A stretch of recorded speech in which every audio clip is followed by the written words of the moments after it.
नमस्कार। हिंदी ज्ञान गंगा परिवार में आपका हार्दिक स्वागत है। आज की कक्षा में हम कारक के विषय में जानेंगे। आइए कारक पर चर्चा करते हैं।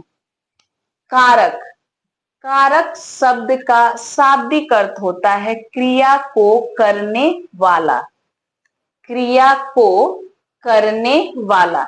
लेकिन व्याकरण में जब हम इसकी परिभाषा की बात करते हैं, व्याकरण के अंतर्गत जब हम कारक की परिभाषा की बात करते हैं तो यह इस प्रकार होगी कि संज्ञा या सर्वनाम के जिस रूप से संज्ञा या सर्वनाम के जिस रूप से उनका अर्थात संज्ञा या सर्वनाम का क्रिया से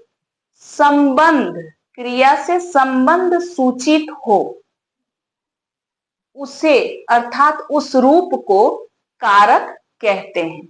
आइए एक बार फिर से इस पर चर्चा कर लेते हैं। परिभाषा क्या है? संज्ञा या सर्वनाम के जिस रूप से उनका अर्थात संज्ञा या सर्वनाम का क्रिया से संबंध सूचित हो, उसे उस रूप को कारक कहते हैं। सूचित मतलब यहाँ संबंध का पता चले कि कैसा संबंध है, क्या संबंध है, तो उसे कारक कहते हैं, उस रूप को कारक कहते हैं। अब कारकों का प्रत्येक कारक का चिन्ह होता है। कारकों की संख्या हिंदी में 8 मानी गई है और प्रत्येक कारक का एक निश्चित चिन्ह है।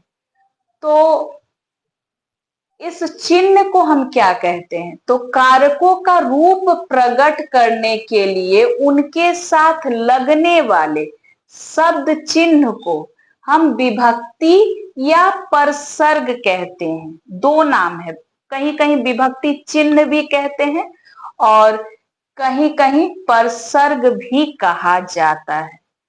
अब कारकों के भेद कितने हैं? कारकों के कुल 8 भेद होते हैं।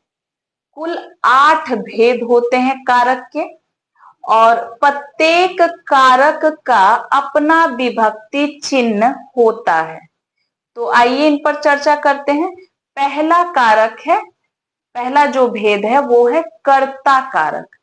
कर्ता अर्थात क्रिया को करने वाला। संज्ञा या सर्वनाम के जिस रूप से क्रिया के करने वाले का पता चले, उसे हम कर्ता कारक कहते हैं।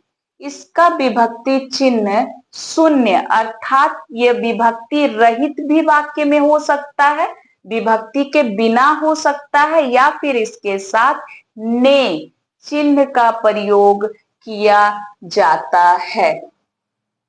इसकी पहचान क्या है? इसकी पहचान यह है कि कौन और किसने से जब हम प्रश्न करें तो जो उत्तर निकल कर आएगा वही कर्ता कारक होगा। एक उदाहरण के तौर पे हम समझ सकते हैं, क्या है कि भीम ने। यहां तक बात समझ में आई होगी। आगे हम देखते हैं कर्म कारक। अब कर्म कारक क्या है?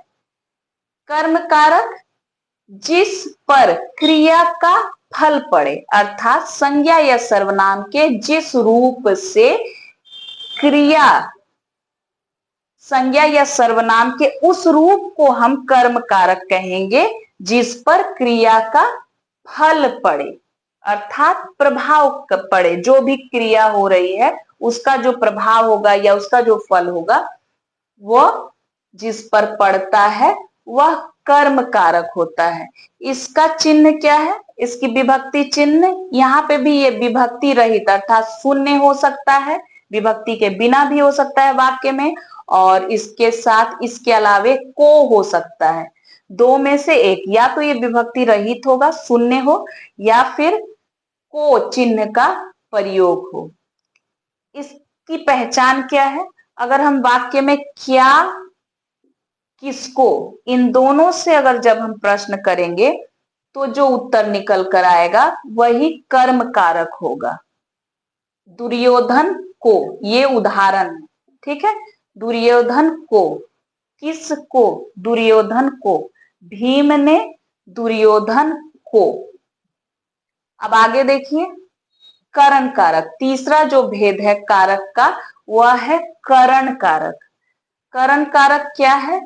तो क्रिया करने का साधन, क्रिया करने का साधन है। संज्ञा सर्वनाम के उस रूप को हम करण कारक कहेंगे जिसका साधन के रूप में प्रयोग किया जाता है। साथ ही साथ ये जो संज्ञा रूप है ये निर्जीव संज्ञा होगी। सदैव याद रखना है कि जब करण कारक होगा तो ये क्रिया को करने का साधन होगा, लेकिन हमेशा याद रखना इसकी विशेषता यह होगी कि ये निर्जीव संज्ञा है। इसे ध्यान में रखना है कि यह सदैव निर्जीव संज्ञा के रूप में ही प्रयोग किया जाता है। निर्जीव संज्ञा का जब साधन के रूप में वाक्य में प्रयोग हो। क्यों? क्योंकि क्रिया को संपन्न करानी है, क्रिया को पूरा करना है। क्रिया को करने के लिए जिस साधन का प्रयोग किया जाता है और वो साधन किस रूप में होगा? निर्जीव संज्ञा के रूप में। तो वहां पर कौन सा कारक होगा? करण कारक। अब इसकी जो विभक्ति चिन्ह या परसक है वो क्या है? तो से, द्वारा और के द्वारा। से के रूप में या द्वारा के रूप में या के द्वारा, तीन विभक्ति चिन्हों का जहां पे भी प्रयोग है वो सीधे सीधे हमें करण कारक के विषय में अवगत कराता है। अब करण कारक का एक उदाहरण देखें, गदा से। गदा, गदा से। किसी भी वाक्य में चाकू से, वाण से। अक्सर हमें ये ध्यान रखना है कि जहां पर भी निर्जीव संज्ञा है और से या द्वारा या के द्वारा इन चिन्हों का प्रयोग हो, वहां सीधे समझ जाना है कि ये करण कारक है। अब हम आगे बढ़ते हैं। संप्रदान कारक। संप्रदान का शाब्दिक अर्थ होता है देना। तो जिसके लिए क्रिया की जाए, संज्ञा या सर्वनाम के जिस रूप से हमें क्रिया के किए जाने का बोध हो, जिसके लिए किए जाने का बोध हो, या किसी को कुछ दिए जाने का बोध हो, देने का जहां भाव हो, वहां पर संप्रदान कारक होता है।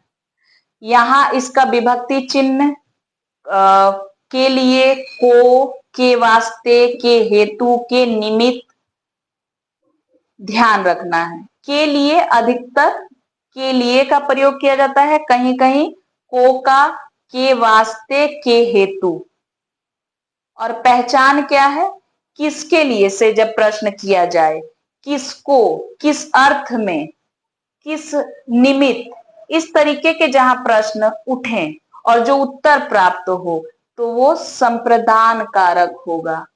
यहाँ पे उदाहरण के तौर पे देख सकते हैं, द्रौपदी के लिए। तो हम उदाहरण लगातार देखते हुए आ रहे हैं। क्या है? भीम ने दुर्योधन को गदा से द्रौपदी के लिए। अब आगे बढ़ते हैं। आगे देखिए, अपदान कारक। अपदान कारक क्या है? जिससे अलगाव का बोध हो, संज्ञा या सर्वनाम के जिस रूप से अलगाव का बोध हो, साथ ही साथ दूरी, तुलना, डरने का, निकलने का, सीखने का, लज्जित होने का, शर्माने के अर्थ में लज्जित होने का बोध हो। ये ध्यान रखना है, ये पहचान है। इसको अधिकतर ये अलगाव के ही बोध में प्रयोग किया जाता है, लेकिन दूरी, तुलना, निकलने, डरने, सीखने और लज्जित होने का भी बोध होता है, तो वहां अपदान कारक होता है। संज्ञा या सर्वनाम के जिस रूप से अलगाव का बोध हो, साथ ही साथ दूरी, तुलना, डरने, निकलने, सीखने, लज्जित होने का बोध हो, वहां अपदान कारक होता है। अब प्रश्न होगा किससे? किससे? इसका विभक्ति चिन्ह या परसर्ग क्या है? से। इसको ध्यान में रखना है, से। अब उदाहरण के तौर पे हम क्या लिख सकते हैं? विराटनगर से। तो भीम ने दुर्योधन को गदा से द्रौपदी के लिए विराट नगर से। अब आगे देखिए, अगला जो कारक है संबंध कारक है। वाक्य में अन्य पदों से संबंध दर्शाने वाला होता है। संबंध कारक क्या है? संज्ञा या सर्वनाम के जिस रूप से वाक्य में आए अन्य पदों से उनका संबंध ज्ञात हो, संबंध का पता चले, वहां पर संबंध कारक होता है। अब इसका चिन्ह क्या है? का के की रा रे री ना ने नी। इसको याद कर जाना है। का के की रा रे री ना ने नी। अब प्रश्न करेंगे, किसका, किसकी, किसके, और जो उत्तर आएगा वो वाक्य में संबंध कारक को बताने वाला होगा। तो ये पहचान है।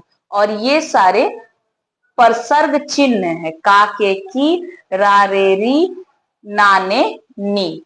जैसे सर्वनाम है मेरा, मेरी, मेरे, र की रा रे री।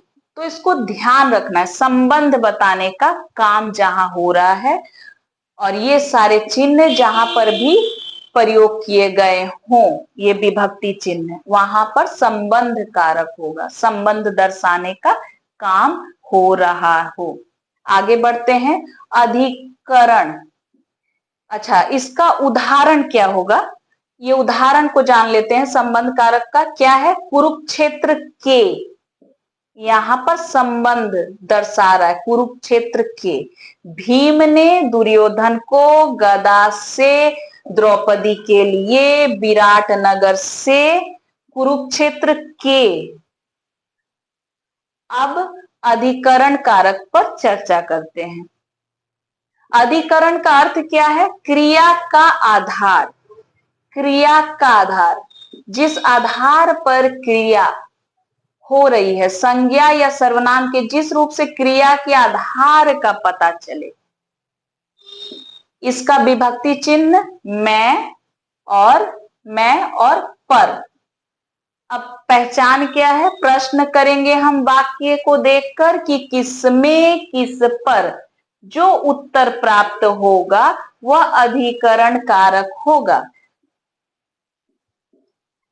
अब उदाहरण के तौर पे हम क्या देख रहे हैं? मैदान में, मैदान में जिस आधार पर क्रिया हो रही है उसे अधिकरण कहते हैं, अधिकरण कारक कहते हैं। अब हम आगे बढ़ते हैं। ये आखिरी कारक है, क्या है? संबोधन, संबोधन कारक, संबोधन कारक। अब क्या है संबोधन कारक का? संज्ञा सर्वनाम के जिस रूप से पुकारने, बुलाने, सावधान करने, सुनाने के भाव का बोध होता है, वहां संबोधन कारक होता है। इसका चिन्ह क्या है? हे, रे, अरे, और इसके साथ साथ विस्मयादि बोधक चिन्ह का प्रयोग किया जाता है। विस्मयादि बोधक चिन्ह का प्रयोग किया जाता है। विस्मयादि बोधक चिन्ह इस तरीके से होता है। कैसे होता है विस्मयादि बोधक चिन्ह? वो एक खड़ी पाई, उसके नीचे बिंदी, ये है विस्मयादि बोधक चिन्ह। भाव का पता चल रहा है, बुलाने का, पुकारने का, सावधान करने का, सुनाने का भाव का बोध हो रहा है।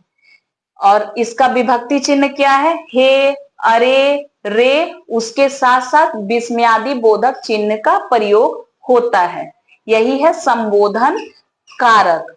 और उदाहरण के तौर पे हम कह सकते हैं हे प्रभु, हे बच्चों। तो इस तरीके से आठों के आठों कारकों की पहचान हो जाती है। अब इसको पहचानने के लिए सदैव याद रखना है, संबोधन को पहचानने के लिए सदैव याद रखना है कि हमें विस्मयादि बोधक चिन्ह को देखना है। एक खड़ी डंटी हो और उसके नीचे बिंदी लगी हो, ये विस्मयादि बोधक का चिन्ह है।